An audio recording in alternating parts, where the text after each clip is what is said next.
மாளிகைக்கு முன்னாடி போராட வேண்டியது, அப்புறம் அவசர அவசரமா போய் ஒன்னா தேநீர் குடிச்சு கட்டி பிடிக்க வேண்டியது, அப்புறம் கொஞ்சம் குழா வேண்டியது.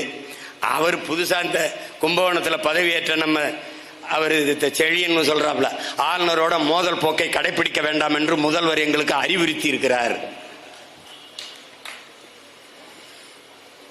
எங்களை மாதிரி நான் கூட சொல்லிட்டு இருந்தேன் அப்பாட்ட, எங்களை நாம் தமிழர் கட்சியை பிஜேபியின் பி டீம், பிஜேபியின் பி டீம் சொன்னது யாரு தெரியுமில? திமுக தான். ஏன் நாங்க பி டீம்? ஏன்னா ஏ டீம் திமுக,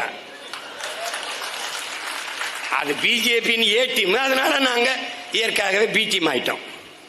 அப்ப ஏ டீம் ஒருத்தர் இருக்கணும்ல, பி டீம் நாங்கன்னா ஏ டீம் யாரு? அவங்க தான்.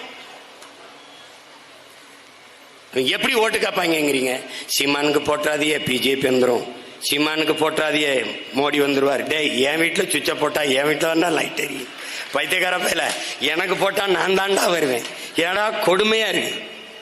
இது ஒரு கட்சி, இது ஒரு கூட்டம். அது இப்ப பாத்தீங்கன்னா மாநில சுயாட்சி நாயகன் அப்படின்னு ஒரு பாராட்டு விழா வருது.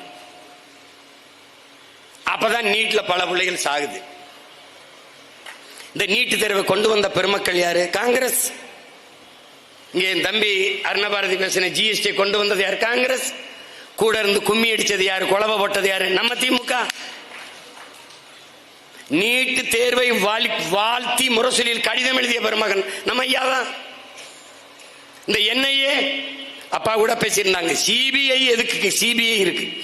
மாநிலத்தில் காவல்துறை இருக்கிற போது இந்த சிபிஐன்னு ஒண்ணு இருக்கு பாருங்க, அது கூட மாநில அரசின் அனுமதியை பெற்று தான் உள்ள விசாரிக்கணும். அப்படி ஒரு உரிமை இருந்தது, அப்படி ஒரு பாதுகாப்பு இருந்தது.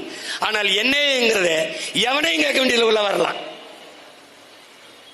அது ஒரு கொடுமையான ஆழ்த்துக்கி சட்டம். தெரிஞ்சே இவர்கள் ஆதரித்து கையெழுத்திட்டார்கள். கொண்டு வந்தவர்கள் காங்கிரஸ், கூட இருந்தவர்கள் இவர்கள். 1 2 இல்ல இவங்க பண்ணது.